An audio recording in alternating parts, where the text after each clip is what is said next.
Unang mga tao sa hospital ng Beijing.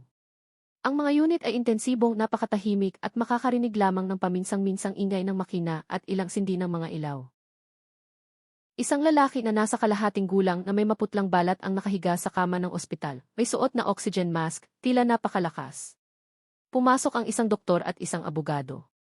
Ginoong Yifeng, may kaunting epekto ang huling transplant ng bone marrow, pero kumalat na sa buong katawan mo ang iyong cancer, nakakatakot ti.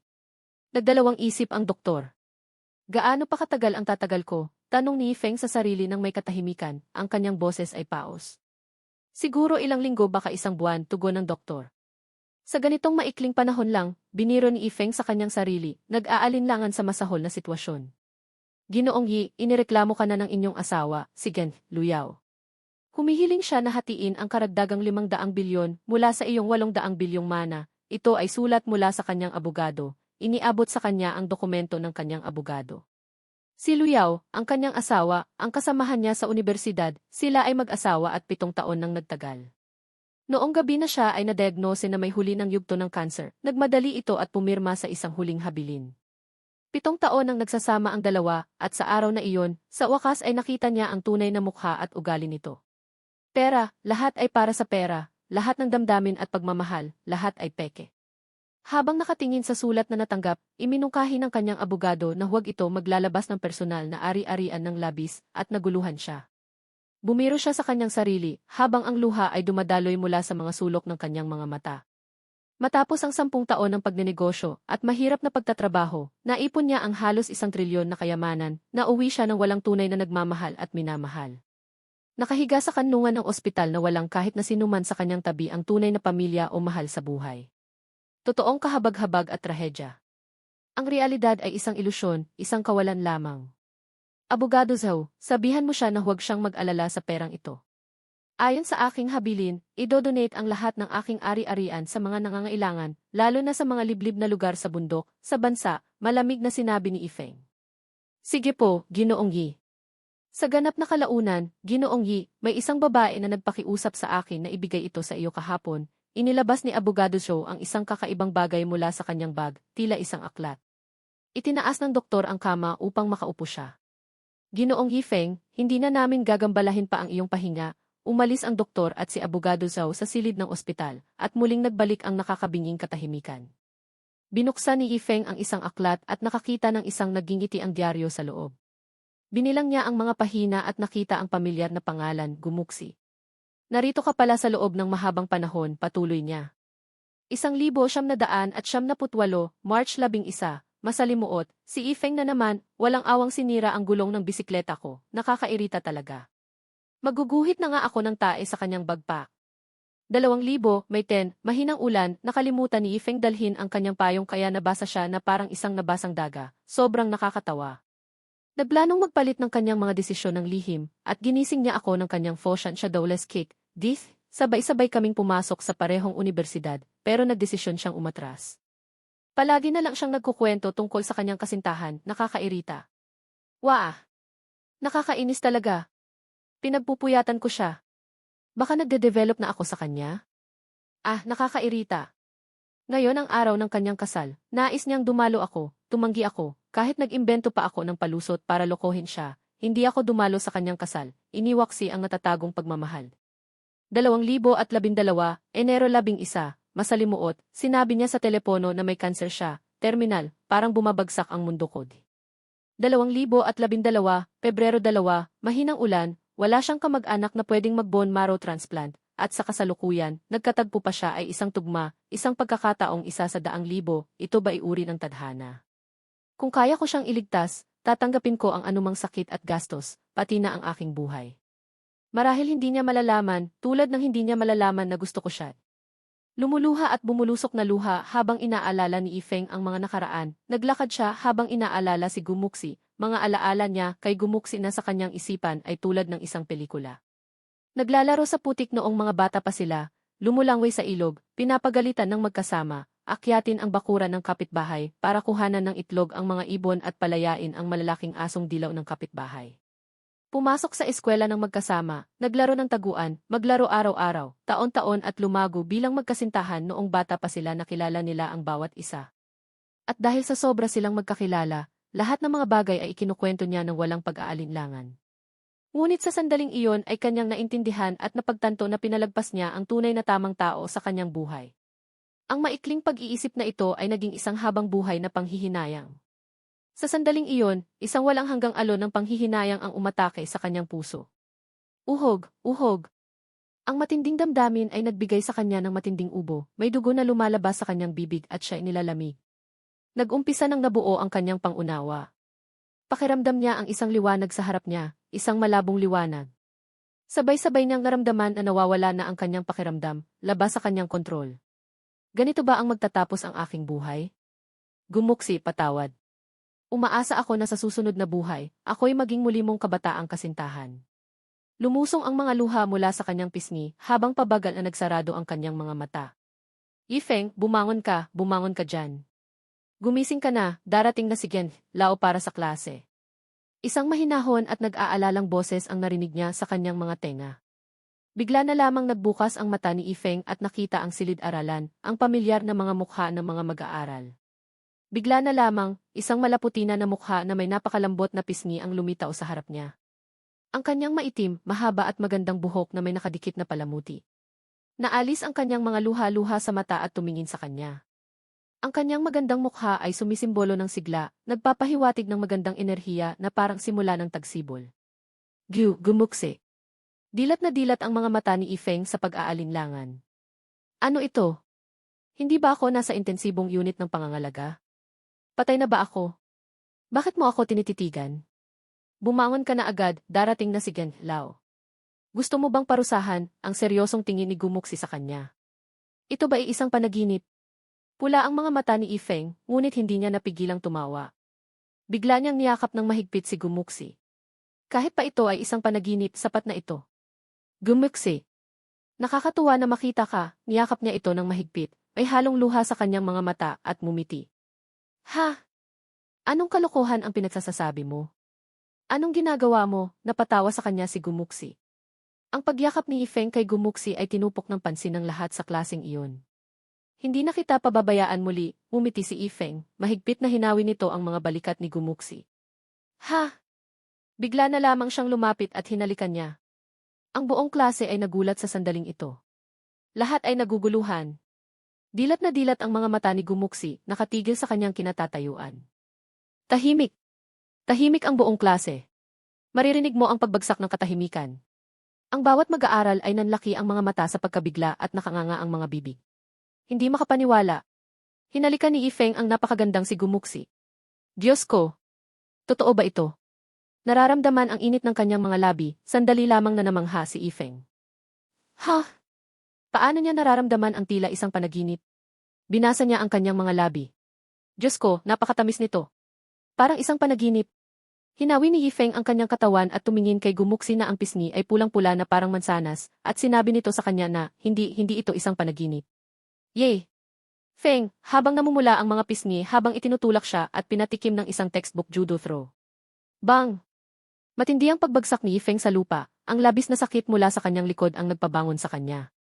Tumingin siya sa kisam ng silid-aralan, pati na rin sa mga manghang mukha ng mga kaklase. Nakita niya ang petsa sa pisara sa likod ng silid-aralan. April 12, 2000. Sa wakas, nagkaroon siya ng konklusyon mula sa kanyang puso. Ako'y isinilang muli. Isinilang muli sa taong 2000, ang milenyo. Naalala niya sa taong ito, 18 taong gulang si Gumuksi at sa taong ito, malapit na silang mag-college entrance exam at ngayon ay 69 araw na lang bago ang exam. Itinaas ni Yifeng ang kanyang mga kamay habang tinitingnan ang kanyang sarili na medyo may maputla at payat na mga bisig, hindi niya napigilan ang ngumiti. Tunay ngang isinilang akong muli.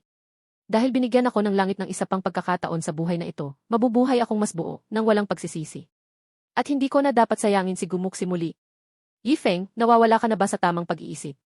Lumitaw si Gumuksi sa kanyang pananaw, ang kanyang mukha ay namumula at nakatitig sa kanya. Hello, Gumuksi. Ngumiti si Yifeng.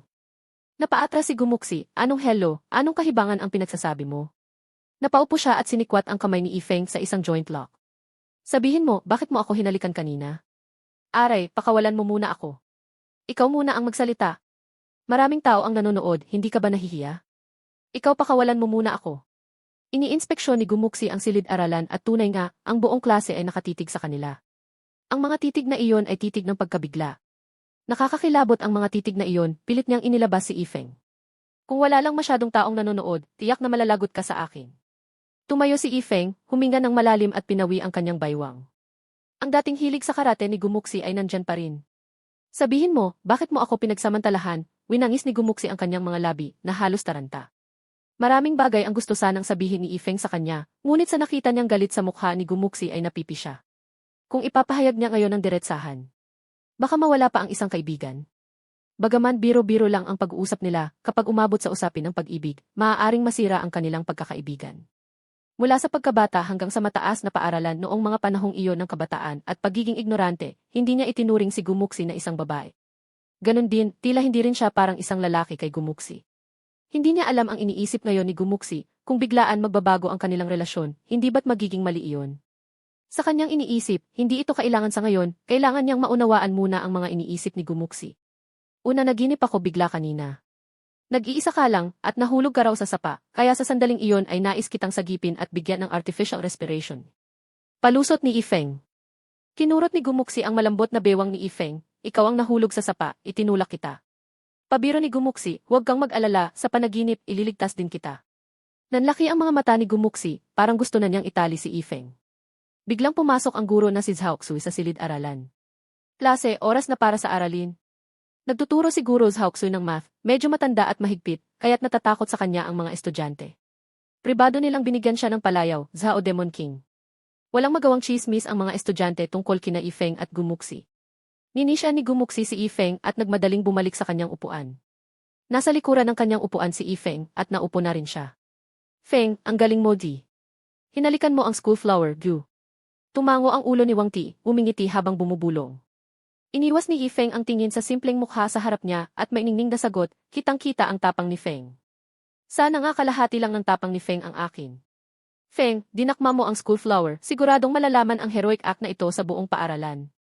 Na-realize ni Ifeng sa sandaling iyon, hindi ba't gagawin siyang public enemy number 1 ng mga lalaki sa paaralan? Si Gumuksi ang pinakamagandang school flower sa Taoyuan 1 High School, may kakaibang ugali siya. Pero dahil sa kanyang pagkamataray at dominante, hindi niya binibigyan ng pagkakataon ang sinuman ngunit, tuloy-tuloy pa rin ang kanyang mga manliligaw. Madalas puno ng mga liham pag-ibig, rosas, at chocolates ang kanyang mesa. Ang pakinabang ng pagkakaibigan nila dati ay ang mga chocolates, candy, at cookies na gusto nila. Nang isipin ang posibilidad na maging karibal sa mga manliligaw ni Gumuksi, naramdaman ni Ifeng ang kirot sa ulo. Pero bakit, nakaranas na siya ng mas mahirap, bakit pa mag-aalala? Sa ilang dekada ng kanyang buhay, kayang-kaya niyang hawakan ang mga batang ito ng madali. Wang Ti, kung may maghamon sa iyo ng libro o kung ano mamaya, tandaan mong itapon mo agad, huwag mo akong isama. Tagubilin ni Ifeng. Ha? Anong hamon sa libro? Medyo mabagal sa pangunawa si Wang Tai. Medyo mabait si Wang Tai, pero mabagal. Huwag mo nang itanong, tandaan mo na lang ang gagawin ko pagdating ng oras. Pinaliwanag ni Ifeng. Ang atensyon niya ay napunta sa bahagyang pula sa ilalim ng puting uniforme ni Gumuksi sa harap niya. Hindi niya maiwasang matanaw ang kanyang nakakatuwang curiosity noong high school tungkol sa bra ng mga babae, nagtatanong kung paano ito sumusuporta sa bigat, minsan pa nga ay hindi maiwasang hilahin ang tali sa likod ni Gumuksi. Marahil, ang tiyak na bra na iyon ay hindi ganon kaganda ang kalidad, kaya ito'y naputol sa kanyang hilahin. Iyon ang naging dahilan kung bakit siya habol-habol ng ilang araw ni Gumuksi. Inalala ni Ifeng ang mga nakakahiyang pangyayari noon at hindi napigilang umisi. Feng, anong nakakatawa? Mausisa si Wang Tai sa biglang tawa ni Ifeng. Umiti nang may pilyo si Ifeng, bulong, Wang Tai, sabihin mo, tayo ba ni Gumuksi ay magkakatugma? Tiyak, kayo at si Gu ay perpektong magkatugma. Feng, gwapo ka, kahanga-hanga, may charismatiko at kagiliw-giliw na presensya, maaring higitan ang isad. Teka, mali-mali ang mga idioma mo. Pinunasan niya ang ulo, seryosong sagot ni Wang Tai, totoo nga, tingin ko talaga magkasundo kayo pareho. Tingnan mo, sa buong eskwelahan, ilan lang ba ang nakakakausap ng maayos ni School Flower? Maliban sa iyo Feng, wala nang iba. Sa tingin ko, magkasundo kayo sa pang-araw-araw, parang perpektong magkapareha. Tama ka, alam mo, simula ngayon, si Gumuksi ay iyong kapatid na babae.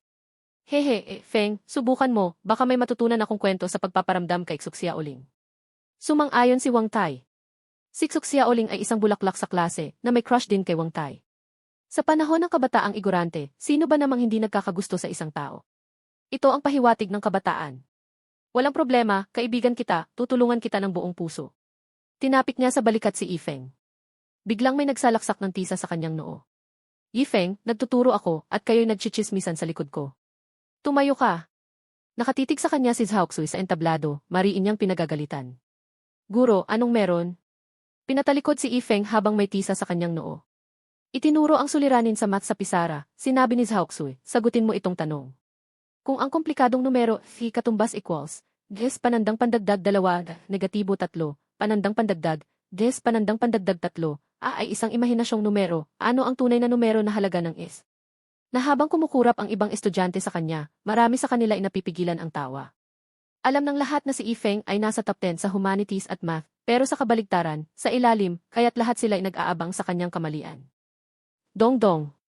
Habang sasagot si Yifeng, narinig niya ang ingay mula sa ilalim ng mesa, habang sinisipa ito ni Gumuksi ng 2 beses. Tingnan mo rito, bulong ni Gumuksi. Sinusulat niya kung paano ang pagresolba ng mga tanong sa kanyang notebook. Alam ni Yifeng na sinusubukan siyang tulungan ito. Talagang nag-aalala sa akin ang batang ito. Ang mga simpleng tanong na ito ay hindi makakatumba sa kanya.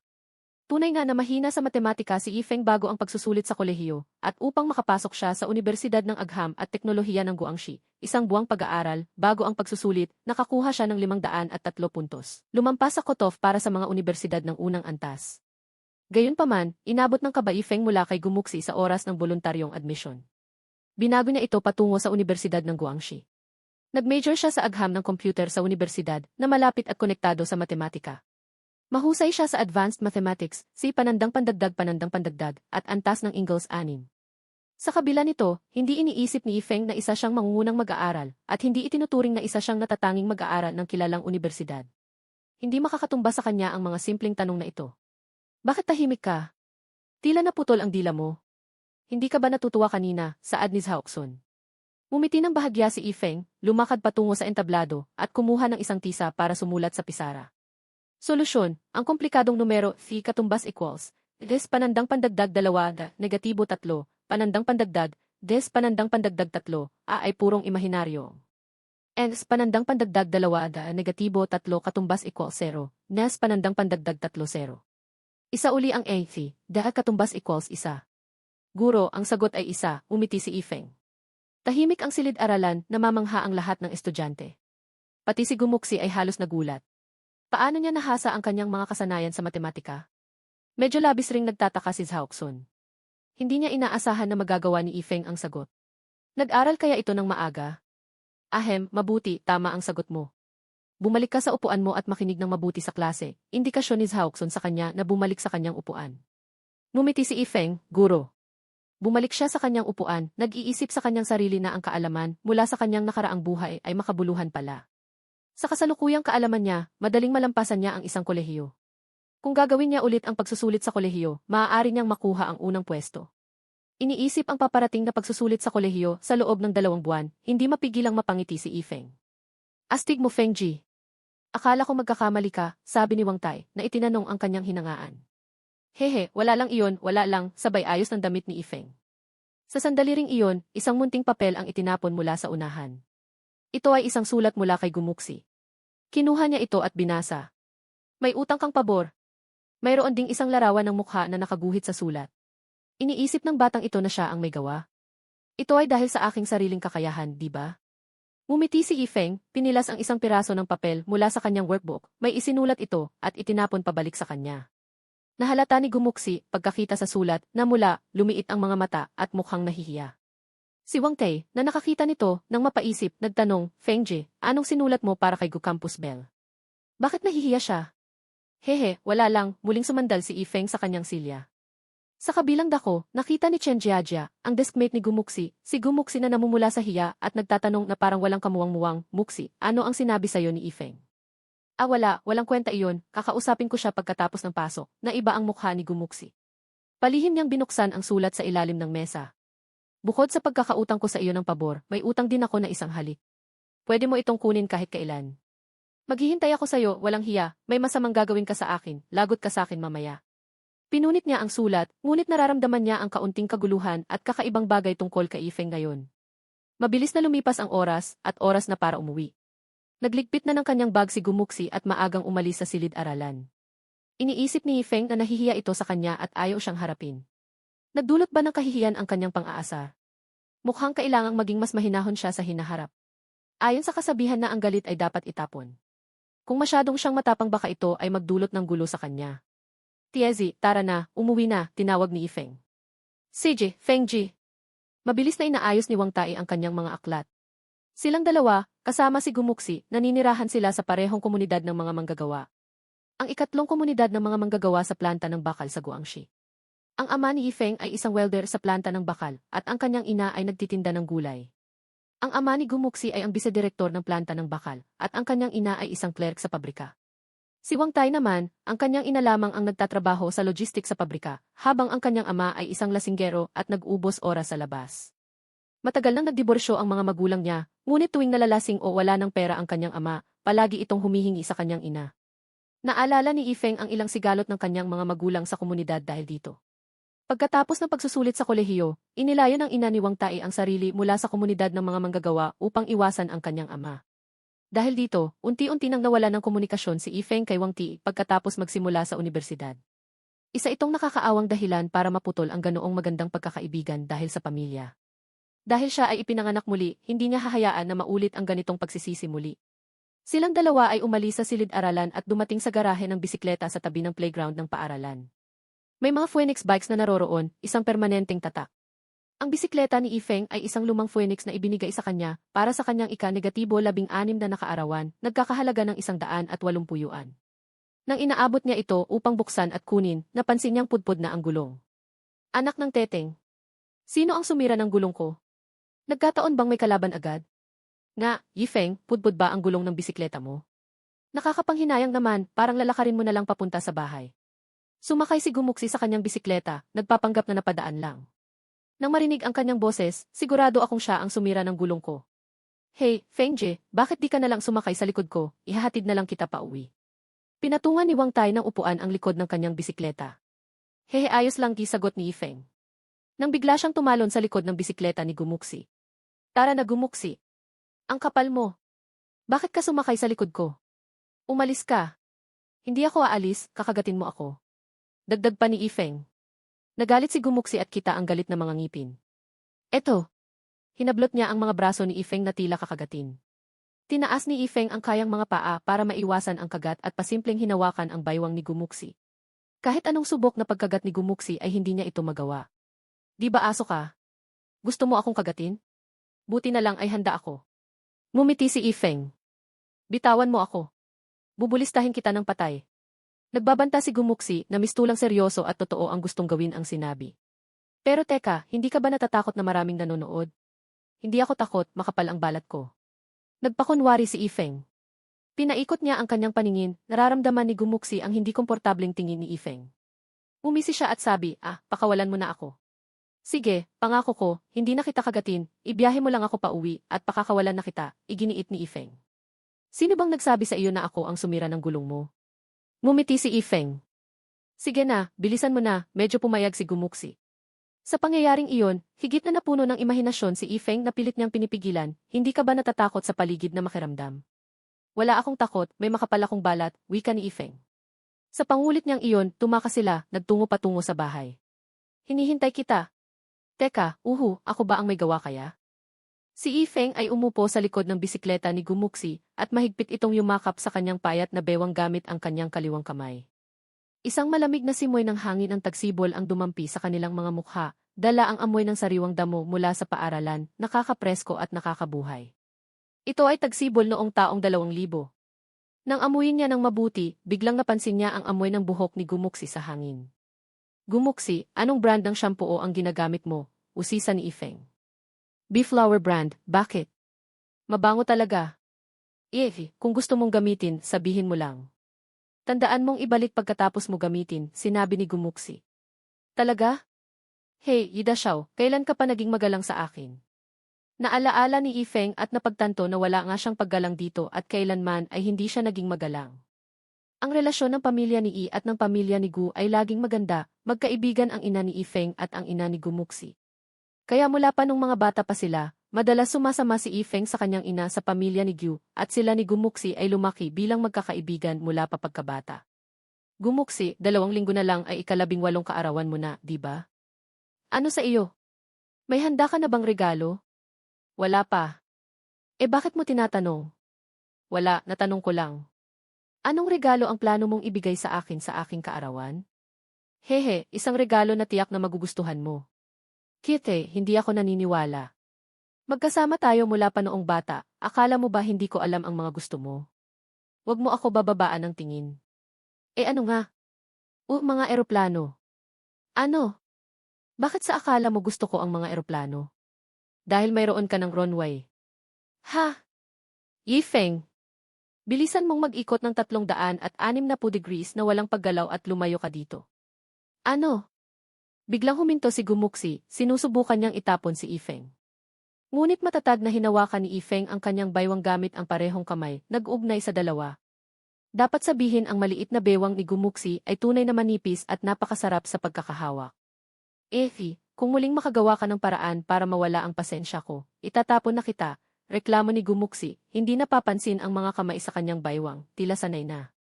Okay lang, magpapalamig ako sa iyo ng ice candy mamaya, pagpapaliwanag ni Yifeng. Isang ice candy lang para pampakalma? 2. Sige na nga, deal. 10 minuto pa lang, dinala siya ni Gumuksi sa isang maliit na tindahan sa harap ng komunidad ng mga manggagawa ng Third Rolling Steel Plant.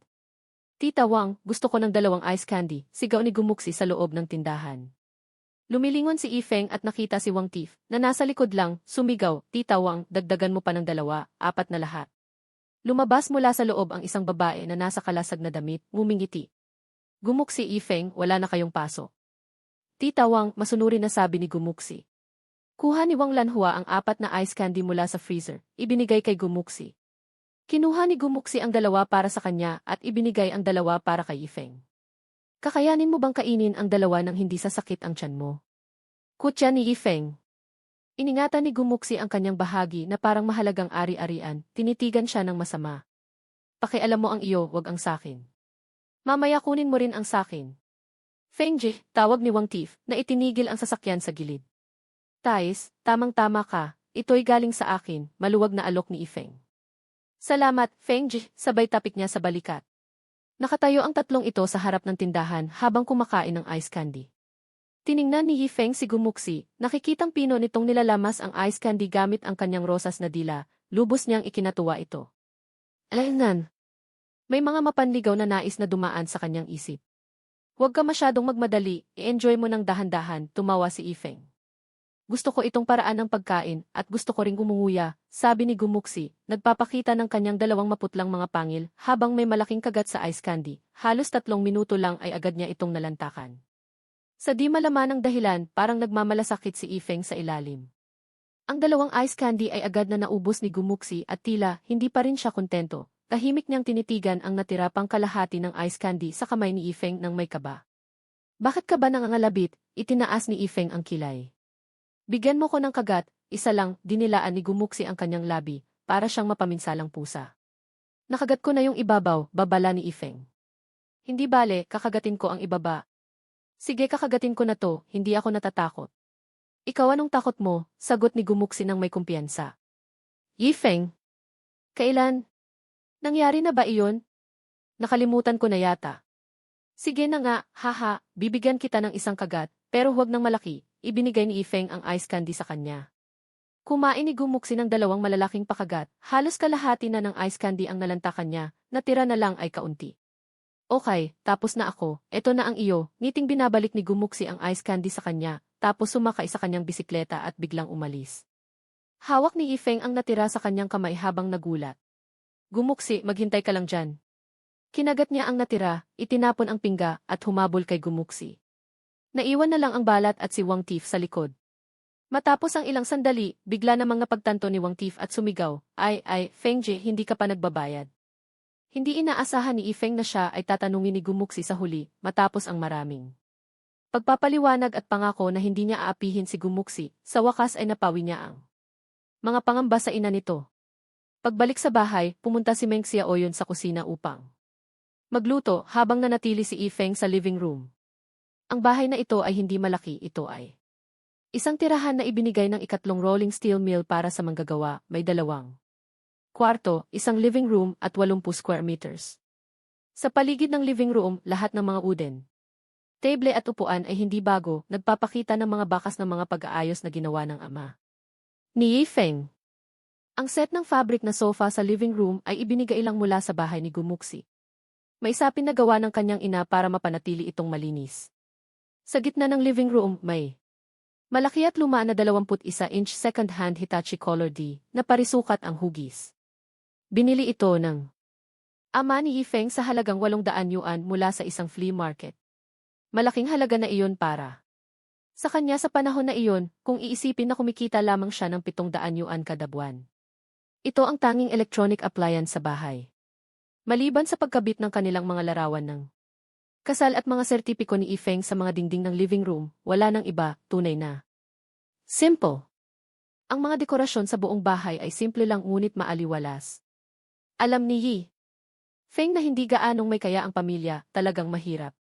Sa buhay na ito, umaasa siyang makapagbigay ng mas magandang buhay ang kanyang mga magulang, malayo sa mga pagsubok para lamang mabuhay. Kumatok siya gamit ang kamao, dumikit ang mga kuko sa kanyang balat, huminga ng malalim at nagdesisyon.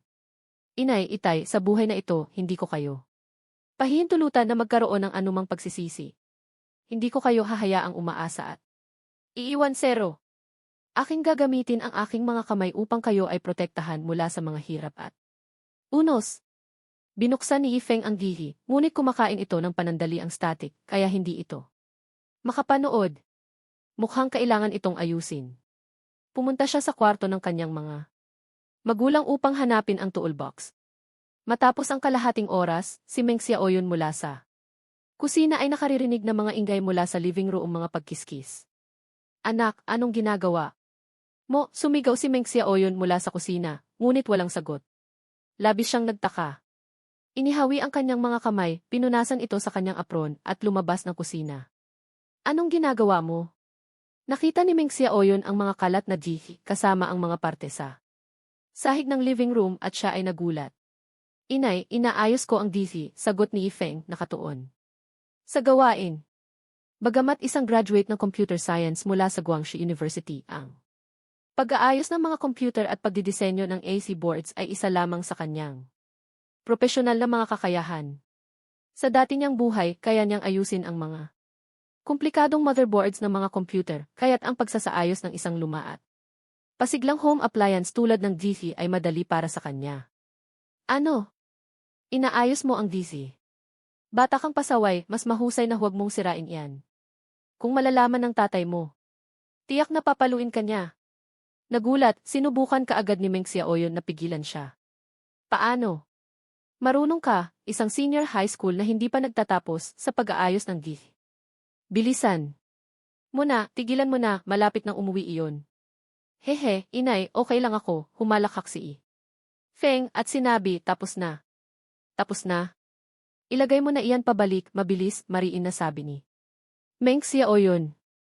Sige, ibabalik ko na ito sa dati, mabilis na sinabi ni Yifeng. Isinaayos ni Feng ang DC at isinabit ulit ito sa kanyang pwesto. Pinindot niya ang power button. ZE.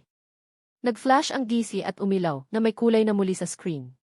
Nagulat si Meng Xiaoyun. Anak, totoo bang naayos mo iyon? Hindi niya inayos agad dahil mahal ang bayad sa pagpapareperes ng GC, pumapalakpak ang mga kamay ni Yifeng, sabi niya, dapat ay okay. Na, sinuri ko kanina lang, sira lang ang resistor sa mainboard at naayos ko na ang wire. Ha? Ano iyon? Naguguluhan si Meng Xiaoyun. O sige na, basta naayos, kung hindi, sigurado. Isasakripisyo ka ng tatay mo. Nagtawanan silang mag-ina.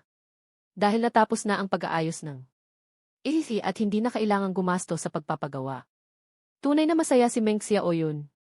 Biglang narinig ang mga yapak sa hagdan sa labas na sinundan ng tunog ng pagbukas ng pinto. Asawa, anak, nasa bahay na ako, sabi ng pagod na boses. Nagbukas ang pinto at lumitaw si Ijayan Bing sa pintuan na nakasuot ng maruming asul na uniforme ng pabrika.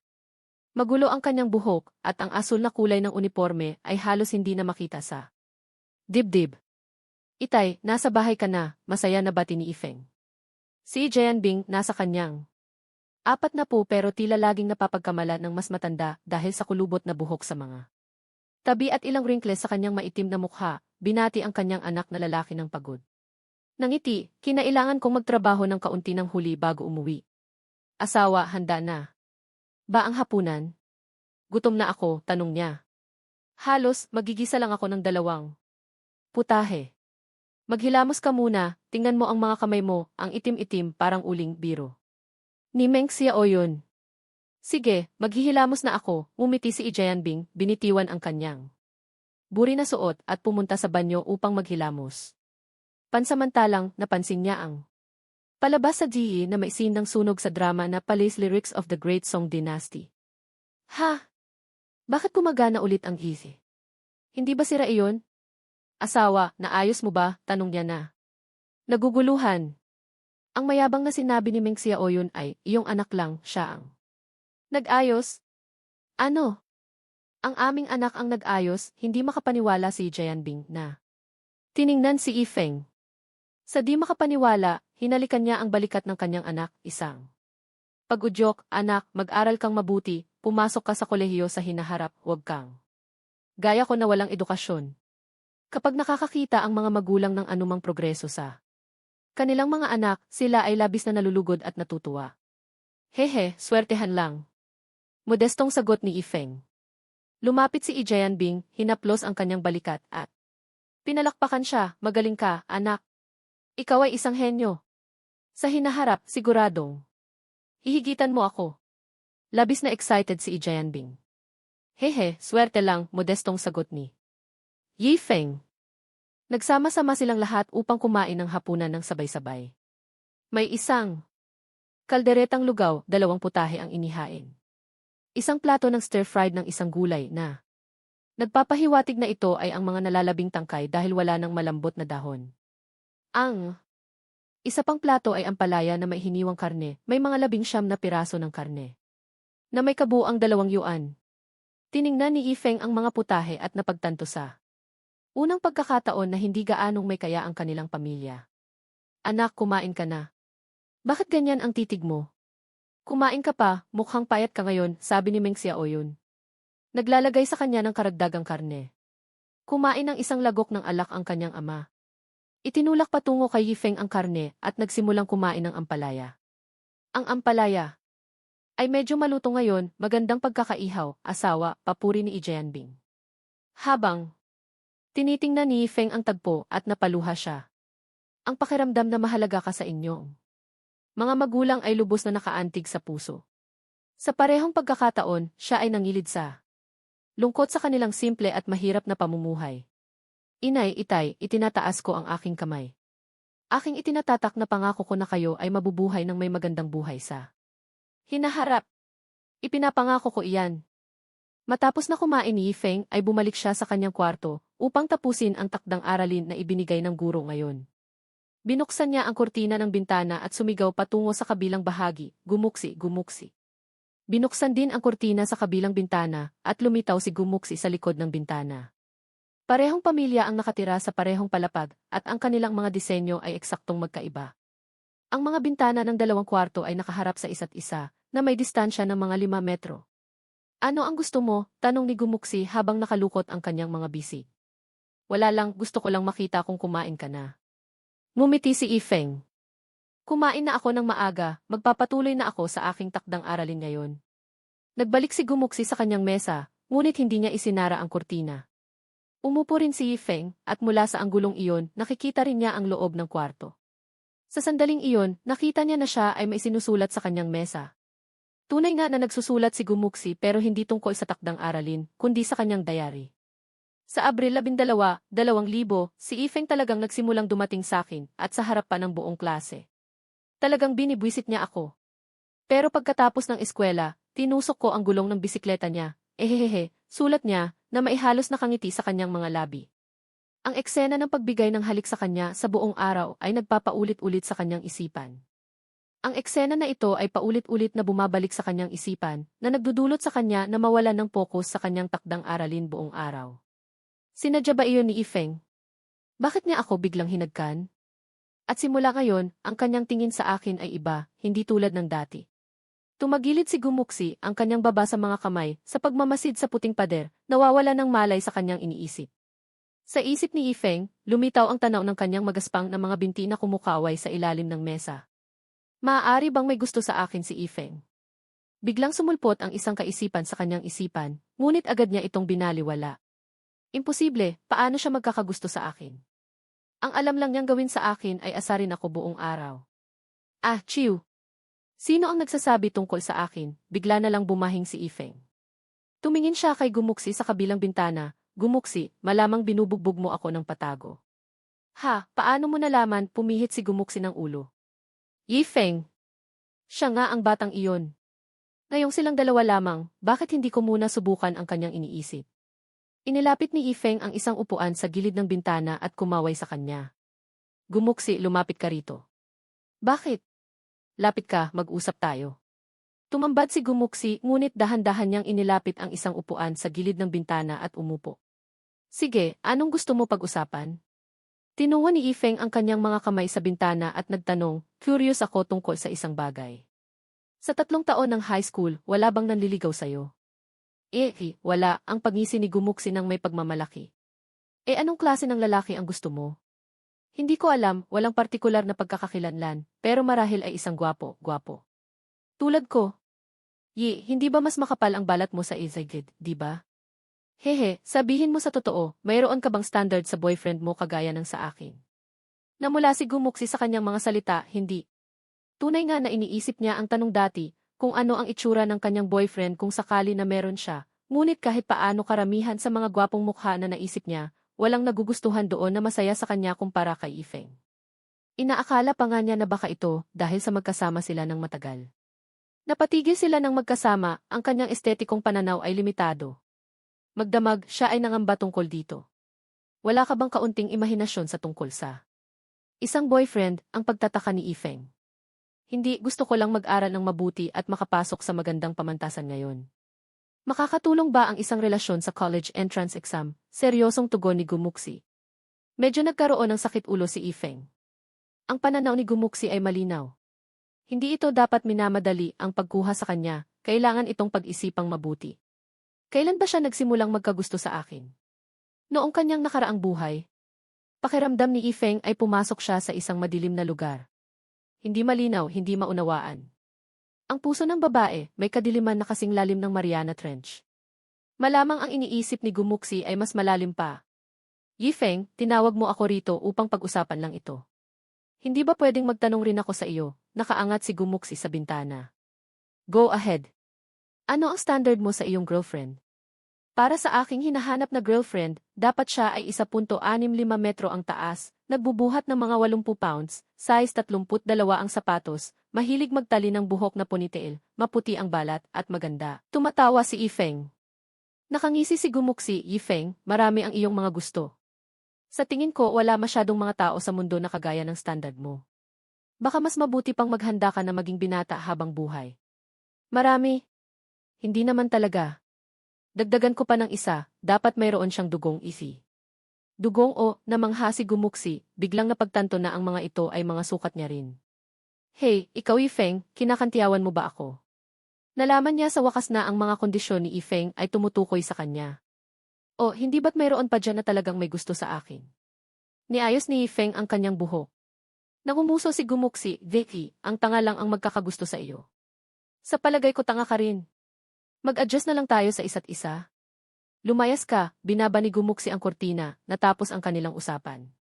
Dinala niya ang upuan pabalik sa mesa, inilagay ang kanyang mga kamay sa baba, at nag-isip muli. Itinigil ang pag-iisip upang matapos na kaagad ang takdang aralin. Iwinagayway niya ang kanyang ulo, nagpatong ng kanyang pluma, tumayo, lumiko pabalik, tumalon sa kama, tinakpan ang kanyang ulo ng kumot, at umikot ang kanyang mga paa sa hangin ng mabilis. Matapos ang sandali, huminto ang kanyang pag-ikot ng mga paa, bumaling siya, nagpatong sa kama, at nagmasid sa puting kisam. Ang isang alaala mula sa kanyang malalim na isipan ay biglang sumilip. Ito'y noong sila ay 6 na taong gulang pa lamang. Sa silid, si Yifeng ay may sipon, nakaupo sa sahig, naglalaro sa isang gusali. Feng, gusto mo ba ng candy? Ito ay candy sa kasal, dali-daling papasok si Gumuksi na may hawak na pulang candy ng kasal sa kanyang kamay. Namutawi ang mata ni Ifeng sa candy. Pinunasan niya ang kanyang ilong, siksi, gusto ko kainin, gusto ko kainin. Umupo rin si Gumuksi sa sahig at ibinigay sa kanya ang candy. Sinabi ng nanay na ang mga kasal lang ang pwedeng kumain ng candy ng kasal. Pangako sa akin, ikakasal ka sa akin sa hinaharap. Okay, ikakasal ako sa iyo. Kinabukasan ng umaga, bago sumikat ang araw, nang ang kalangitan ay bumukas. Kakatok, katok. Yida. Tamad na baboy. Gumising ka na. Naabutan si Ifeng ng tunog, dahan-dahan niyang binuksan ang kanyang mga mata, at nakita ang dilaw na kutson, mansado na mga pader, pumuputok na pulang aparador, at ang poster ni Jay Chou sa dingding. Walang nagbago. Nandito pa rin ako sa taong 2,000. Nagkaroon siya ng mahaba-habang panaginip kagabi, kung saan siya ay nagpakasal kay Gumuksi, ngunit pagkagising, napagtanto niyang panaginip lang iyon at siya ay nakahiga pa rin sa kama ng hospital. Ngunit ngayon, pagkagising ulit, natuklasan niyang ang sarili niyang nakahiga sa kama ng hospital ay isa ring panaginip. Isang panaginip sa loob ng panaginip. Tumayo siya at naglakad sa bintana, tiningnan ang labas. Si Gumuksi ay hawak-hawak na pang-hanger ng damit para tapikin ang kanyang bintana, na biglang sinabing, Yishao, bakit ka natutulog ng huli ngayon? Nang makita siyang nagising, itinago niya ang hanger at nagsimulang ayusin ang kanyang buhok. Sa liwanag ng umaga, si Gumuksi ay nakasuot ng maluwag na asul na uniforme ng paaralan, at lalo pa itong nagmukhang 3-dimensional sa ilalim ng liwanag, at ang kanyang maputing balat ay tila naglalabas ng kabataan. Napakaganda niya. Si Ifeng ay nakasandal sa bintana habang pinapanood siya at tumatawa. Bakit ka tumatawa ng ganyan? Magbihis ka na ng uniforme ng paaralan. Ayokong malate dahil sa iyo. Nagmagandang loob si Gumuksi, hihintayin kita sa pinto. Si Ifeng ay ngumiti, agad na tinanggal ang kanyang kamiseta. O, sige, hihintayin kita sa pinto. Pinanood siya ni Gumuksi habang siya ay nagbibihis, na may kalmadong ekspresyon. Hey, Gumuksi, hindi ka ba tatagilid ng kaunti? Nagbiro si Ifeng, hindi nakikita ang mahiyain na ekspresyon na inaasahan niyang ipapakita ni Gumuksi. Si Gumuksi ay sumulyap sa kanya, ngumiti, alam ko na ang bawat hibla ng buhok sa katawan mo, walang dapat itago. Magbihis ka na, tigilan mo na ang pagbabagal, sinara niya ang bintana, hinila ang kortina at umalis. Si Ifeng ay umiling, mabilis na nagbihis, nagsipilyo ng ngipin at naghilamos ng mukha ng mabilis, kinuha ang kanyang bag at naghanda ng umalis. Anak, hindi ka kakain ng almusal, tinawag ni Meng Xiaoyun mula sa kusina. Wag na, mama, kukuha ako ng makakain sa daan, sagot ni Ifeng, binuksan ang pinto at umalis. Tumakbo siya papunta sa pinto at nagkataon namang bumukas ito. Isang disenteng mag-asawang nasa gitnang edad ang lumitaw sa pinto, mga magulang ni Gumuksi, sina Guxingsong at Liwan. Tito, tita, hello, bati ni Ifeng na may ngiti. Nandito si Little Feng, lalabas na si Hixi. Mabait na hinaplos ni Liwan ang kanyang ulo. Hixi, halika na, naghihintay si Little Feng. CJ. Lumabas si Gumuksi na may pirasong tinapay sa bibig, nagsusuot ng sapatos habang papalabas. Mama, papa, aalis na kami papuntang paaralan. Huwag masyadong mabilis sa daan, mag-ingat kayo, umiti si Guxingsong at nagbigay ng payo. Sige, papa, paalam. Hinawakan ni Gumuksi ang kamay ni Ifeng at sabay silang bumaba sa hagdang bakal. Naramdaman ni Ifeng ang malambot at makinis na kamay ni Gumuksi sa kanyang palad na parang nangyayari ang eksenang ito araw-araw sa kanyang alaala. Nagpunta sila sa paaralan ng magkasama, umuwi ng magkasama, nagre-review ng magkasama, at madalas na nagkukulang ng takdang aralin ng magkasama. Nang makarating sila sa unang palapag, binitiwan ni Gumuksi ang kamay ni Ifeng. Yishao, pakikuha ang cart, hihintayin kita dito. Cart? Di ba nasira ng gulong ng bisikleta ko kagabi? Wala na akong cart. Nagsusungit si Ifeng. Si Gumuksi ay napagtanto sandali, pagkatapos ay tinapik ang kanyang noo. Nga pala, paano ko nakalimutan iyon?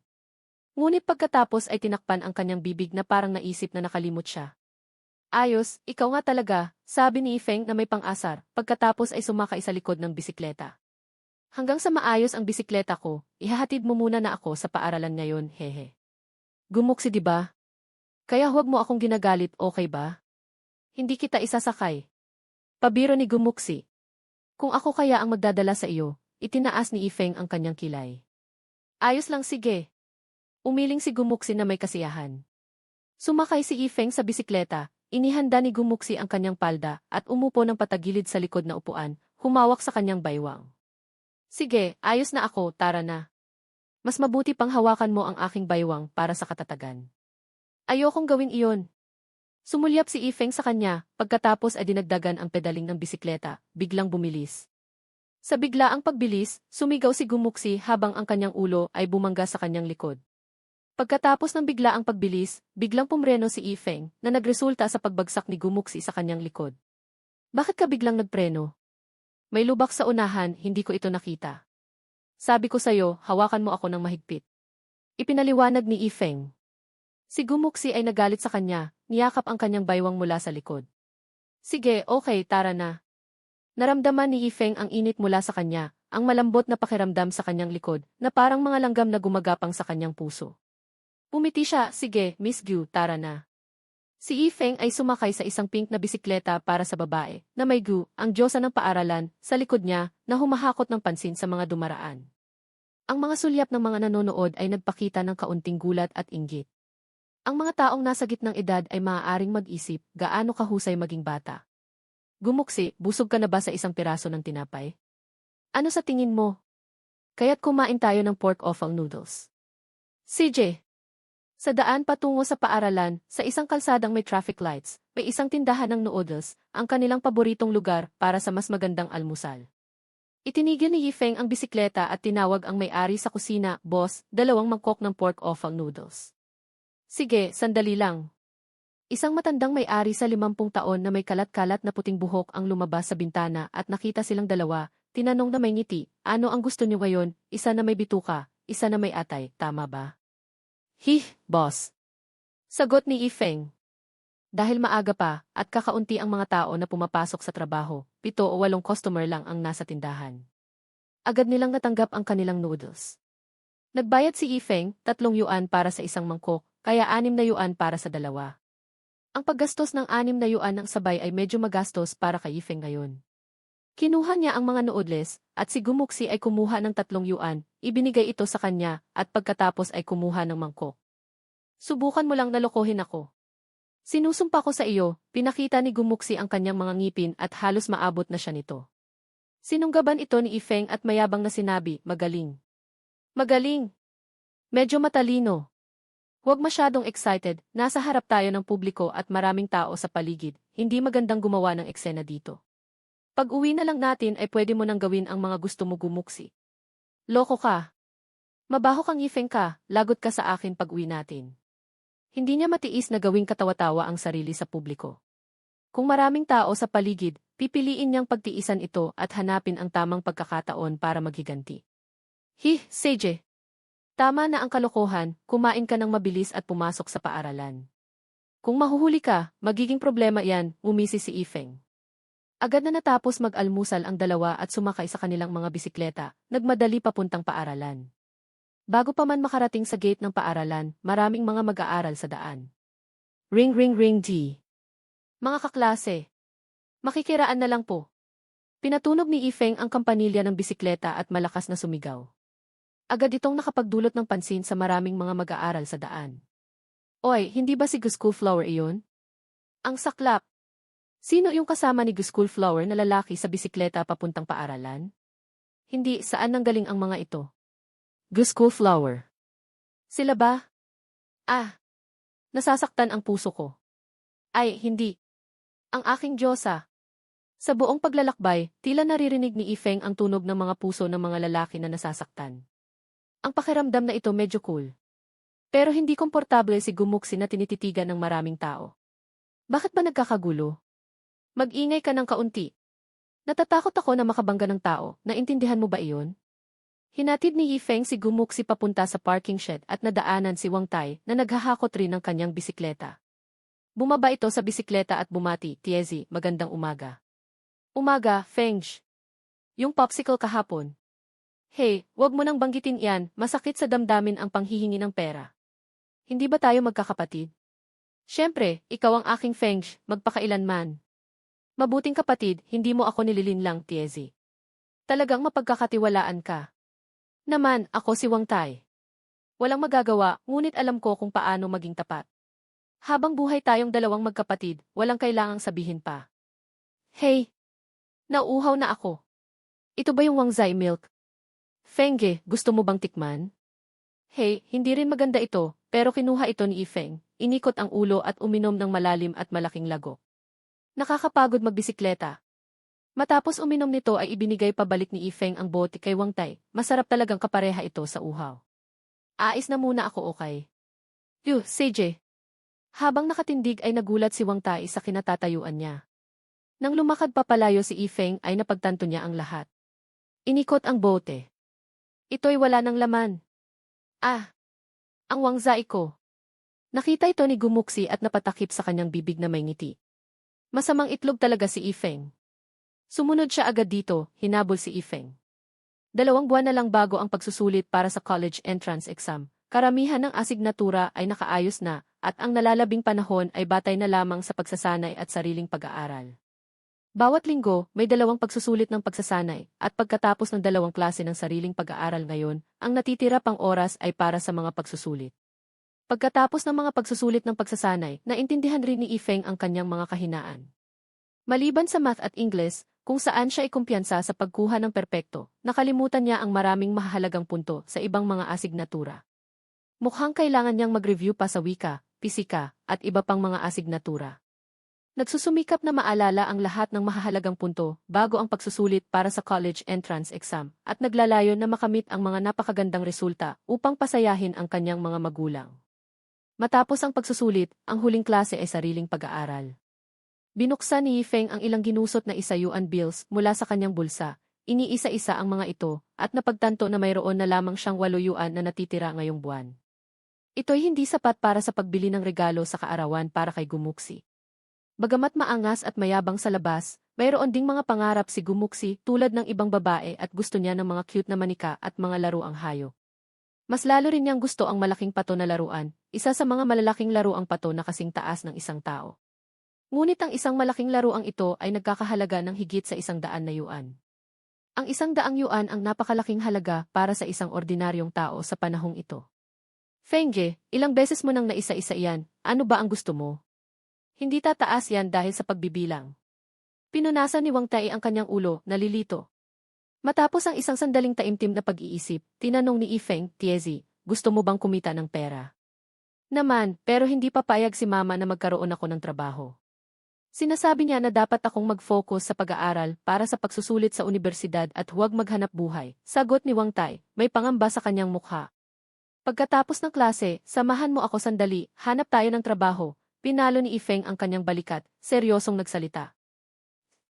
Kumalampag ang kampanilya ng paaralan at nagmadali nang umalis sina Ifeng at Wang Tai. Sumigaw si Gumuxi mula sa likod, Ifeng. Saan kayo pupunta? Hindi ka pa babalik sa bahay? Dadalhin ko lang si Tiezi para maglibot, umuwi ka muna, huwag mo akong masyadong mamimiss. Hindi man lang lumingon si Ifeng habang nagsasalita. Nagulat si Gumuxi sa kanaging suplada. Evi, mabaho kang Ifeng ka. Babalik ako mag-isa. Sumakay sa kanyang bisikleta, itinulak ni Wang Tai si Ifeng patungo sa isang commercial street malapit sa gitna ng paaralan. Tara, Tiezi, maraming tindahan dito, tingnan natin sila, sabi ni Ifeng. Sa totoo lang, mayroon na siyang isang pangunahing plano sa kanyang isip. Kapag gustong kumita ng pera ang isang tao, dapat munang maunawaan at malaman ang kanilang mga lakas, gamitin ang kanilang mga kakayahan upang kumita ng pera o mag-ipon ng pangunahing puhunan. Ito ay napakahalaga. Sa kanyang nagdaang buhay, sa pamamagitan ng kanyang pagpapakahirap, nagkapagtayo siya ng isang negosyong nagkakahalaga ng bilyon na may mga konsepto ng advanced business management at entrepreneurial thinking. Sa pagbabalik sa taong 2000, maaari niya nang maunawaan ang oportunidad sa negosyo sa hinaharap at iyon ang kanyang pinakamalaking puhunan.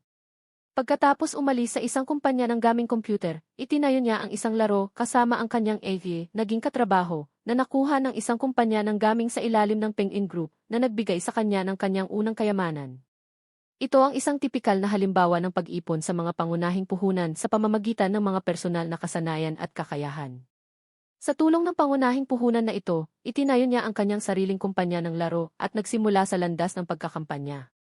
Gayunpaman, ang paulit-ulit na proseso ng pagtatayo ng isang imperyo, tulad noong una ay hindi na posible. Noong 2000, ang hardware ng computer ay hindi pa sapat at ang infrastruktura ng network ay hindi pa lubos na na-develop. Kaya ang kanyang pangunahing plano ay tingnan kung may oportunidad kaugnay sa hardware ng computer. Bilang isang major sa computer science, may kaalaman siya sa mga computer, maaaring gamitin niya itong kakayahan upang kumita ng pera. Feng, tingnan mo, may tindahan ng computer dito. Gusto ko talagang magkaroon ng computer upang maglaro. Feng, magkano ba ang halaga ng computer? Tumingin si Wang Tai sa display window ng tindahan ng computer. Inaalam ang mga desto na nakikita roon. Dito, tingnan mo ang brochure na ito. Ngumiti si Feng. Pumulupot si Wang Tai sa ilalim, sa ibaba ng display, may board na nagpapakita ng impormasyon tungkol sa tatlong magkakaibang configurations ng computer. Hindi niya maintindihan ang detalye ng hardware, ngunit ang mga numero sa ibaba ay nababasa niya. 18,988, 19,988, 21,888. Diyos ko! Napakamahal! Natigilan si Wang Tai. Umiling si Feng, ito'y simpleng mga configuration lang, kung gusto mo na mas mataas na specs, lalong mahal. Sa tatlong configurations na nakalista, ang pinakamura na nagkakahalaga ng 18,988 yuan ay ang Tianlu 9,570. May Intel at 3,500 kg. MediaTek negatibo 68 ay motherboard, 64 Metro memory lang, Diamond 4 Gen hard drive, 4.3 gram capacity. Samsung 700 is display, 14 na inches, at tumatakbo sa Windows 78. Natagpuan itong configuration ni Feng ay labis na nakababahala, ngunit sa panahong iyon, ito'y itinuturing na isang magandang mainstream option. Gayunpaman, ang presyong ito ay hadlang para sa karamihang pamilyang middle class. Ang average na buwanang sahod ng manggagawang pag-aari ng estado ay 70 piso hanggang 800 piso lamang, at ang pag-ipon ng 1,000 para sa isang taon ay masarap ng pagturingan. Tatanggap ng 2 taon para mabili ang computer sa ganitong halaga. Para sa average na tao, ang computer ay talagang isang luho. Boss, hindi niyo ba maaayos itong computer dito? Napakahalaga nito para sa amin. Hindi ako makakapaglaro ng mga laro kung hindi ito mapapagawa. Hindi ko ito maaayos dito, nagbebenta lang po ako ng computer. Kung kailangan ng repair, kinakailangan ko itong ipadala sa manufacturer para sa inspeksyon at pagkukumpuni. Hindi talaga ito maaayos dito. Gaano katagal bago maayos ang repair? Kung mabilis, mga 20 araw. Ano? 20 araw? Napakahaba naman nun. Wala bang ibang paraan? Paumanhin, meron ka bang ibang tindahan na pwedeng tanungin? Wala, boss, dapat ayusin mo ito sa loob ng 3 araw, o magrereklamo ako sa otoridad. Ay, tol, anong problema mo? Biglang lumabas ang 2 lalaking may maingay na boses mula sa tindahan, nahatak ang atensyon ni Feng at Wang Tai. Itinaas ni Feng ang kanyang ulo at nakita ang isang binatang naka-school uniform na nakaupo sa loob na may kakaibang mukha. Ikaw, alam mo ba kung paano ayusin ang mga computer? Ang matabang boss ay tinitigan si Feng ang hindi mapakali, ang kanyang ekspresyon ay hindi makapaniwala. Ano ang ginagawa ng isang high school student dito na nagdudulot ng gulo? Kalokohan! Hehe, boss, nag-aral ako paano mag-ayos ng computer. Bakit di mo subukan kung kaya mo to ayusin? Nanatiling kalmado at walang pakialam si Feng, ngumingiti ng bahagya ng walang bahid ng kaba. Nagduda ang batang estudyante talaga? Kaya ko bang ayusin ito? Sa tingin ko pa lang, alam kong kaya kong ayusin o hindi, may kumpiyansa na sagot ni Feng. Nakita ng batang estudyante ang kumpiyansang iyon sa kanyang mga mata at medyo naging interesado. Ayaw niyang ipadala ang kanyang computer pabalik sa pabrika para sa i-repair, matagal yun. Kung mabilis, aabutin ng 20 days, kung mabagal, mahigit 1 buwan ay normal. Hindi siya makapaghintay ng 1 araw na walang laro sa computer, hindi siya komportable. Sige, subukan mo, desisyon ng batang estudyante. Nanlilisik ang mata ng matabang boss at sumigaw, okay ba ito? Paano kung sirain niya ang computer? Akin itong computer. Kung sirain niya ito, bibili ako ng bago, may kumpiyansa sagot ng batang estudyante. Wala nang masabi ang matabang boss. Na, sayo yan, hindi sa akin. Kung may masira na bahagi sa panahon ng reparasyon, hindi kasali ang tindahan ko sa warranty. Nakiusap si Wang Tai mula sa likod, Feng, talagang alam mo ba kung paano ayusin ang mga computer? Hindi ko ba sinabi sa'yo na alam ko, ngumiti si Feng. Dahil sa kanyang background sa computer science, at hindi makikitang graduate mula sa prestihiyosong unibersidad, madali lang para sa kanya ang ayusin ang mga computer. Lumapit si Feng at binuksan ang computer para unang alamin ang problema. Pagkatapos niyang i-press ang power button, nag-boot ang system, ngunit sa halip na pumasok sa desktop, nagpakita ang isang blue screen. Isang classic blue screen. Nagbuot ng maayos ang system, ngunit hindi makarating sa desktop, nagpapahiwatig ng posibleng problema sa graphics card. Ano sa palagay mo? Nahanap mo na ba ang problema? Tanong ng batang estudyante. Umiling si matabang boss na may ngiti, hinala ko, hardware issue ito kaysa software. Maliban sa pagpapadala para sa repair, wala nang ibang solusyon. Baka hindi mo na dapat bigyan ng pansin. Baka masirain mo pa ang computer. Isang high school student na marunong ayusin ang computer. Nakakatawa. Wala siyang masyadong bilib sa kakayahan ni Yifeng na ayusin ang computer. Ngunit puno ng kumpiyansa si Yifeng at ngumiti, hindi ito malaking problema. Hindi na kailangang ipadala para sa reparo, alam ko na kung ano ang repair ng problema. Talaga? Ano ang dahilan? Nangangahas na tanong ng batang estudyante. Tinuro ni Yifeng ang main unit, ang graphics card ang may sira. Malalaman natin ito kapag binuksan natin ito. Boss, pwede ba akong humiram ng screwdriver? May pangamba sa mukha ang matabang boss, ngunit inabot naman kay Yifeng ang isang set ng tools. Tinanggal ni Yifeng ang computer case gamit ang screwdriver, nagpakita sa lahat ang hardware sa loob. Dedicated graphics card ang nakita, hindi integrated. Inidetach ni Yifeng ang graphics card mula sa motherboard para i-check ang model nito. Elite 320 model ito, isang high-end card para sa panahong iyon. Nakakita na siya ng mga advertisement na nagbebenta nito sa 2,500 yuan bawat card. Maingat na pinagsama-sama ni Yifeng ang card, pagkatapos ay lumabas ang ngiti sa kanyang labi. Ayan. Ha? Ano yun? Ano ang mali? Nagulat ang batang estudyante, hindi niya inaasahan ang problema na nakuha ni Yifeng ng mabilis. Pati si matabang boss, hindi makapaniwalang i-check ng isang high school student ang graphics card. Tare, maaayos pa ba ito? Nang may kaba na tanong ng batang estudyante. Nag-isip saglit si Yifeng at saka naman tumuloy, maaari pang ayusin, ngunit kailangan ng kaunting manual na gawain. Praktikal ito, ibig sabihin kaya niyang ayusin yon kung may bayad. Kung maayos mo ito, bibigyan kita ng 500 yuan para sa repair. Malaon ding nag-alok ng duguan ang batang estudyante. Deal. Generoso ka. Ano bang itatawag ko sa'yo? Yang Jayan. Yifeng. Nagkamayan ang dalawa, nagpapatatag sa kasunduan ng reparo. Sa unang akala ni Yifeng, 50 yuan lang sana ang gagawin, ngunit sa gulat niya, 500 yuan ang inalok ng kabilang partido, na agad niyang tinanggap. May pera sa paggawa, grabe. 500 yuan, halos katumbas ng buwan ng sahod ng isang manggagawa. Sino nang mag-aakala na ganun kayaman ang kabilang partido, na kayang gumastos ng ganun kalaki sa isang high-end computer? Sigurado ang aabot ito sa 28,000 o kahit 30,000 yuan. Kapag kayang gastusan ng ganito, mukhang hindi na mahalaga sa kanya ang dagdag na 500 yuan para sa repair. Boss, pwede ko bang gamitin ang work table mo? Pakiusap ni Yifeng sa matabang boss. Sige, magpatuloy ka, pumayag ang matabang boss, na may kaunting pangangalay. 500 yuan para sa mga reparo ay hindi biro. Umupo si Yifeng sa work table, nagsimula sa paglilinis ng alikabok sa graphics card. Habang ang oras ay lumilipas, 1 oras ang nagdaan. Nangangambang nagtanong si Yang Jayan, paano na? Hindi pa ba natatapos? Mahirap ba? Pumahid si Yifeng ng kanyang mga mata at tumango ng seryoso. Nakayuko, Gif, huwag magpadala sa laki nito. Ang pag-ayos ng mga pinlegs ay napakadelikadong gawain. Ngunit tiyakin, halos tapos na kami at malapit nang matapos. Sa totoo lang, simple lang ang gawain, ang solusyonan ay ang pagre-resolder ng mga pinlegs. Karaniwang 8 o 15 minuto lang ang kailangan gawin dito, madali na lang. Payuko niyang pinahaba para magbigay ng halaga sa customer. Kapag nire-respeto ng customer ang iyong dedikasyon at kaalaman, nararamdaman niya na sulit ang serbisyo mo para sa presyo. Kapag nakokompare ng customer ang iyong serbisyo at kaalaman sa iba, at sa halagang mas mataas sa ibinabayad nila, mas naghihikayat sila sa higit na pagbalik.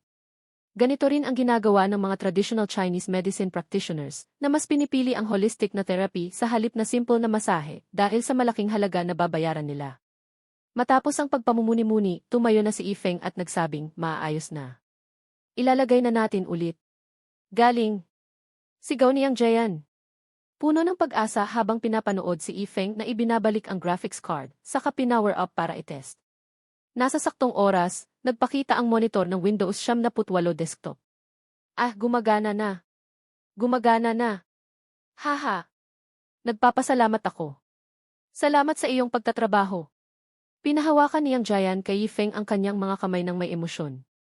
Hindi naman gaanong mahirap, nonchalant na sagot ni Yifeng.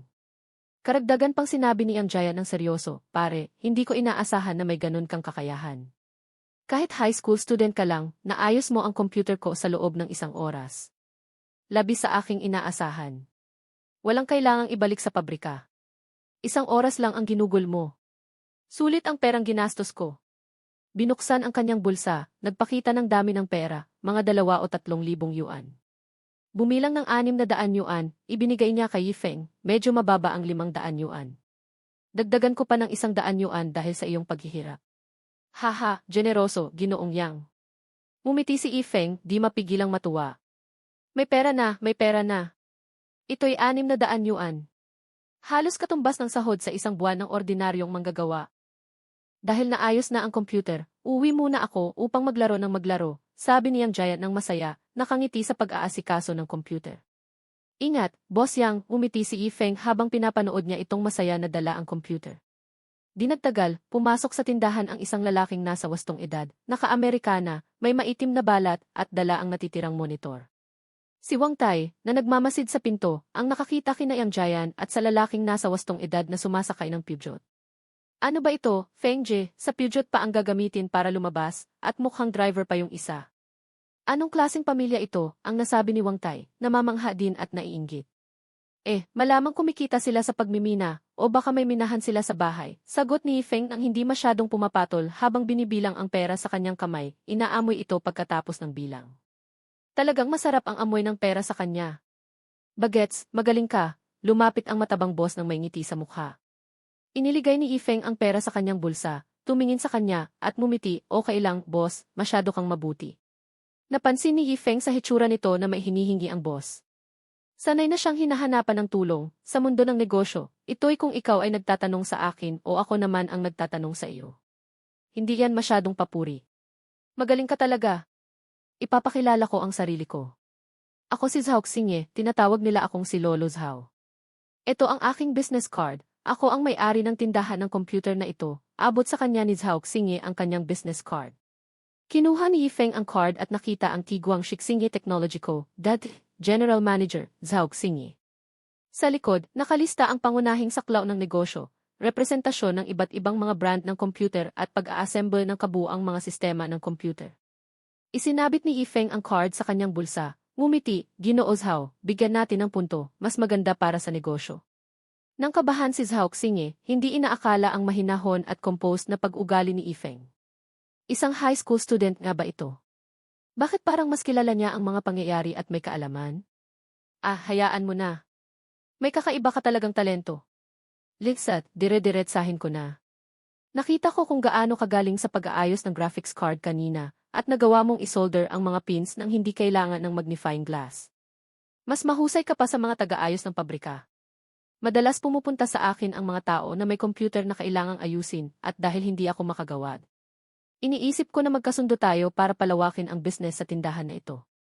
Naniniwala ako na malaki ang kikitain natin mula sa mga repair ng computer sa hinaharap. Kakaunti lang sa Guangxi ang mga lugar na nagre-repair ng computer ngayon, kaya maganda ang market prospects. Tiyak nakikita tayo dito. Huwag kang mag-alala, kailangan mo lang magtrabaho ng part-time. Pumunta pagkatapos ng school para ayusin ang mga computer nang hindi maapektuhan ang iyong pag-aaral. Ano sa palagay mo? Sabi ni Zhao Xingye, nagkiskis ng mga palad, masigasig na tinutok kay Yifeng na may matalas na mga mata. Nag-isip si Yifeng saglit at mumiti, ang offer ni Ginoo Zhao ay maganda, pero paano mo planong hatiin ang earning? Ibinigay ni Yifeng sa kanya ang bola, gusto niyang makita kung gaano kaseryoso ito. Sa mga negosasyon sa negosyo, karaniwan ay di maganda ang unang marinig ng iyong pananaw. Kaya't gusto niyang ipabasa kayo sa Zhao Xingye ang issue ng profit sharing. Nagkunwari si Zhao Xingye na nababahala, nag-isip sandali at sinabi, kitang-kita ko na may hinahanap ka rin sa kabataan na lumalabas upang kumita ng pera. Ito ang ating deal, hindi magtrabaho 3 oras araw-araw para kumita ng pera, ibibigay ko sa inyo kalahati. Kung makakuha tayo ng mga dose-dosenang trabaho bawat buwan, maaari kang kumita ng mga 2 o 3,000 sa isang buwan, mas mataas pa kaysa sa sweldo ng white collar sa opisina. Lumalabas siyang parang hindi naman talaga nagparamdam, kahit nagsasabi siya ng mga magagandang bagay. Totoo ngang mataas ang kita kung makakakuha sila ng 2 o 3 libo sa isang buwan, talagang kaakit-akit. Nanatiling tahimik si Ifeng sa kanyang mga sinabi, may malamig na ekspresyon. Hinapitan ni Zhao Xingye ng mata siya, na lihim na natutuwa. Ang 1% habang kalahating 10,000, kumikita ng ilang libong yuan bawat buwan, sino bang hindi matcha-challenge? Iniisip niya na kung tatanggihan niya ito, mawawalan siya ng kita bawat buwan nang walang masyadong gastos. Tiyak na hindi pinagkakatiwalaan ni Zhao Xingye ang pagkatulungan kay Ifeng. Bagets, tiwala ka lang sa akin para sa ating kooperasyon. Hindi kita lolokohin, sambit ni Zhao Xingye, nagnanais na mapatibay ang kanilang deal. Sa tabi, namangha si Wang Tai sa ideya ng pagkakakitaan ng 2 o 3,000 na yuan sa isang buwan. Hindi ba sobra-sobra na itong kitaan? Feng Jie, dapat mong tanggapin ito kaagad. Ngunit ang sumunod kay Yifeng ay di inaasahang para kay Wang Tai. Ginoo Zhao, patawad, pero hindi ko matatanggap ang iyong mga kondisyon, umiti ng kaunti si Yifeng. Nagulat si Wang Tai. Nabigla rin si Zhao Xingye. Bagets, anong problema? Napakagandang oportunidad para kumita. Hindi ka bang natatakot na malagpasan ito sa pagsasabing hindi mo tanggapin? Marahan niyang tinanong si Zhao Xingye. Nanatili si Yifeng na kalmado, sinabi, kahit na maganda ang inyong alok, wala namang kasiguraduhan para sa kooperasyon. Kung 50-50 ang balak ninyo, baka mas mainam kung kausapin ko na lang ang ibang boss sa electronics building, siguro mas magiging matapat pa sila sa kanilang alo. Atras na kami, magandang araw, at ito ang sinabi ni Yifeng bago siya umalis. Feng Jie. Hindi maintindihan ni Wang Tai kung bakit masyadong pasumpong-sumpong si Yifeng. Sinundan siya ni Zhao Xingye. Ngumiti si Yifeng nang di namamansin ng kahit sinuman at tumigil ang paglakad. Bagets, huwag kang magmamadali. Totoo ako sa aking hangarin na magtrabaho sa iyo. Kung hindi tatanggapin ang 50-50, paanong kung may ibang antas? May konting panghihinayang si Zhao Xingye na mawawala ang oportunidad na kumita. May tanda siyang kakausap sa kanyang sarili. Si Yifeng ay bumalik at itinaas ang 2 daliri, 20-80 split. Ako ang magtatanggap ng 8, ikaw naman ang makatatanggap ng 2, kaya ba yan para sa kooperasyon? Ano? 20-80 split, nagulat si Zhao Xingye sa matigas na negosasyon ni Yifeng. Yun ba itatanggapin? Ngumiti ng konti si Yifeng at parating palayo. 20-80 yan, madaling hinablot ni Zhao Xingye siyang bumalik, ngumiti ng hiya. Mukha niya ngayon ay nasilaw, kitang-kita na parabang may hinugot na langgam. Gayunpaman, mas mabuti nang mabigyan ng kahit kaunting parte kaysa wala. Kung hindi matulungan, di siya kikita ng pera. Ngumiti ng malumanay si Yifeng, umabot ng kanyang kamay, at sinabi, ganito na nga, Ginoo Zhao, sana magkaroon tayo ng balanseng kooperasyon. Magkaroon tayo ng masayang kooperasyon, pilit ng ngiti si Zhao Xingye, nag-aabot ng kamay sa kanya. Ngayong natapuso ang deal, darating ako pagkatapos ng school, at pwedeng magsingil ang mga customer sa akin mismo. Yun ang deal, patuloy na ni Yifeng sa pagtatak niya ng kanyang mga kondisyon. Namutla si Zhao Xingye sa ginagawang husay ni Yifeng, lalo na sa kanyang pagdiin na personal niya ang mag-aasikaso sa mga bayad. Okay, makitid ng ngiti ni Zhao Xingye, matapos na iyan. Kita-kits bukas, Ginoo Zhao. Ngumiti at umalis si Yifeng. Habang tinitigan ang pag-alis ni Yifeng, bigla na lang naiwanan na magulo ang pangalan sa isip ni Zhao Xingye, para bang marunong na palang kontrolin ng kabataang ito ang sitwasyon ng dali. Hindi ordinaryong bata siya. Sa kabilang banda, pagkalabas ng tindahan, sumakay sina Yifeng at Wang Tai sa kanilang bisikleta patungo sa bahay. Feng Jie, halos nakakaloka ka kanina. Akala ko ay tatanggi ka sa oportunidad na kumita. Tinanggihan mo si Ginoo Zhao kanina, hindi ka ba natatakot mawala ang oportunidad na ito? Tanong ni Wang Tai habang sumasakay. Hey Tai, kailangan ng tactic at strategy sa negosasyon. Kailangan mong maunawaan ang panig at hangganan ng iba't ibang partido at pagkatapos ay magpakita ng sariling hakbang ayon dito. Inalok ni Ginoo Zhao ang deal kung saan mapapaunlad niya ang kanyang business nang walang gasto sa trabaho, pero nag-propose ng 50-50 split, hindi yun totoo. Di ko tatanggapin ang mga kondisyon na yun, pero alam ko may puwang pa siya sa negosasyon. Kaya tumanggi ako at ipapakita ko na aalis na ako, magiging pressured siya. Pag pinressure, mas madadala ko ang aking mga kondisyon at malamang ay tatanggapin niya yun. Ang ganyang back and forth ay negosyo at taktika na tumutulong sa amin na manatiling nasa pwesto ng kapangyarihan. Kung sobrang eager ka sa simula, magiging pasibo ka. Dahil siya ang naghahanap ng kolaborasyon, dapat ang namumuno ay ating mga kamay. Iniwanang di nakakapagsalita ni Yifeng si Wang Tai sa kababalaghan at kaguluhan. Feng Jie, ang galing mo. Feng Jie, uwi na ba tayo? Hindi pa, tutungo tayo sa Fushan Street. Ha? Bakit tayo pupunta sa Fusion Street? Bibili tayo para kay Gumuksi.